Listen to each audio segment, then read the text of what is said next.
Did you know that electrical outlets expire? Well, maybe not expire, but they do go bad. According to the experts at Chesapeake Electric, a good outlet will last 15 to 25 years, but depending on usage, they could go out much sooner than that. So how do you know when they go out? You'll notice discoloration around the ports or around the faceplate. The faceplate will be hot to the touch. You might see visible sparks or complete fire, smoke.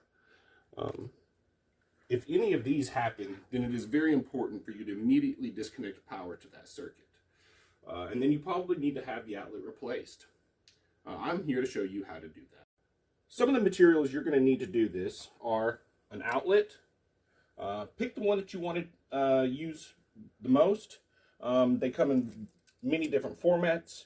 They have some that are tamper resistant. This would be a great time for you to upgrade to a newer, a safer outlet.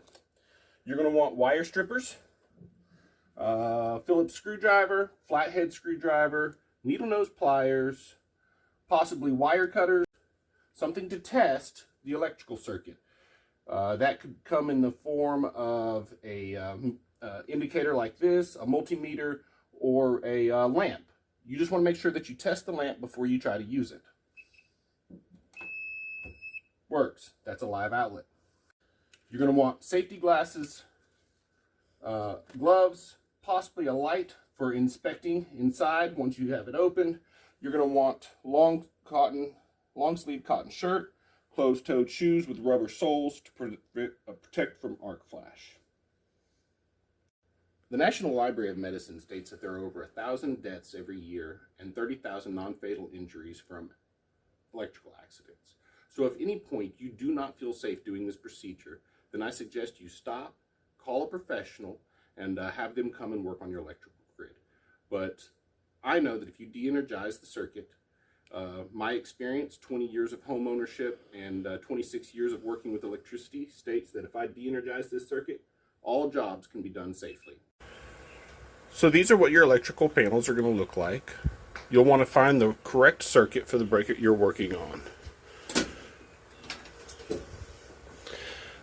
All electrical panels will have a category list over here that tells you what switches go to what. The one I'm looking for is number 12, basement lights, so I will just flip that to the off position. Now we'll go down and test the outlet.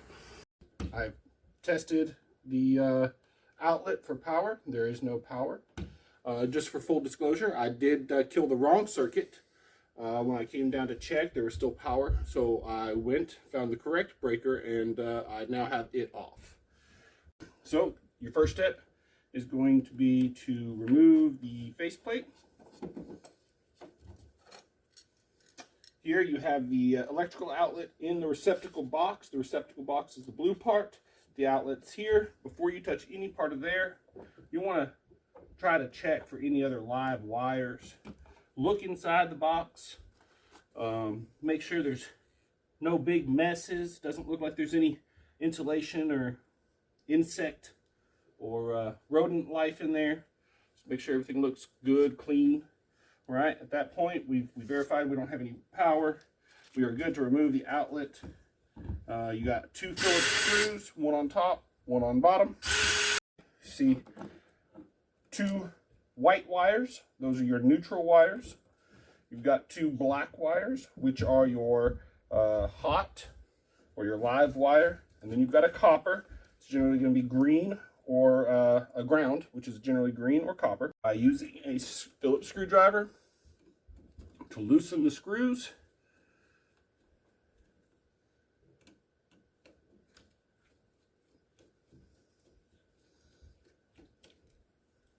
use your needle nose pliers.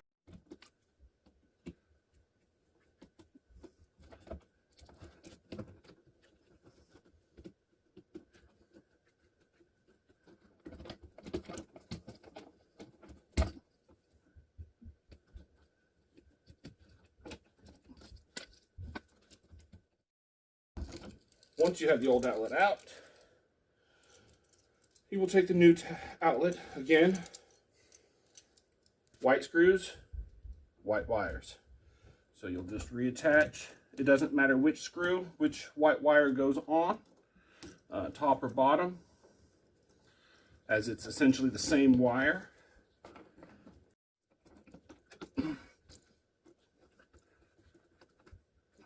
Since I'm on this side, I'll go ahead and do the ground wire.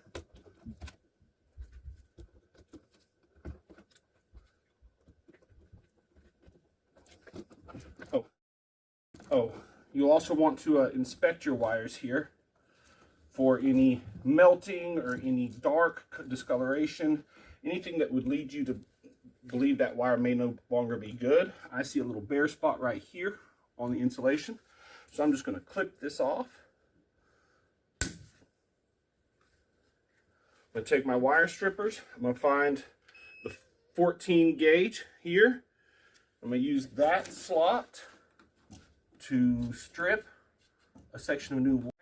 Squeeze in that slot, rotate your strippers, and then just pull off to expose the wire. You're going to want to bend this wire around so it will go around the screw just a little. And then just tighten. This wire is perfectly fine, doesn't need any change. Just pop it on there. Make sure you get a good connection with that screw. It's all the way down in there and good and tight. You want to check it, make sure all your wires are tight. They are. You can line these screws up to the holes in the receptacle box and gently but firmly push the outlet into the receptacle box, and then line up your screw holes, and it should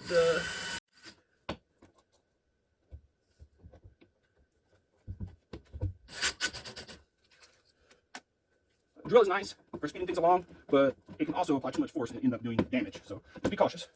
And then new faceplate.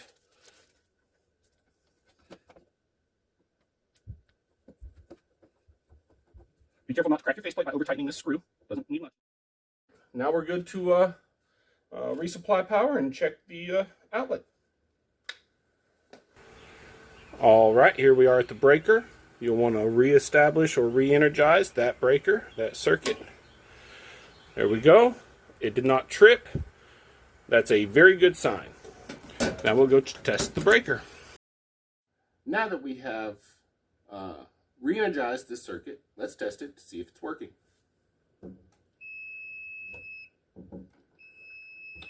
Working perfectly. So let's go over what we did. We identified the outlet that needed to be replaced. We de-energized the outlet. Then we used our tools here to replace the outlet, reinstalled it, inspected it, make sure it was all up to code, and then we tested it for power. So now you can feel confident going through your house and making these simple home improvements to protect yourself and your family for the future.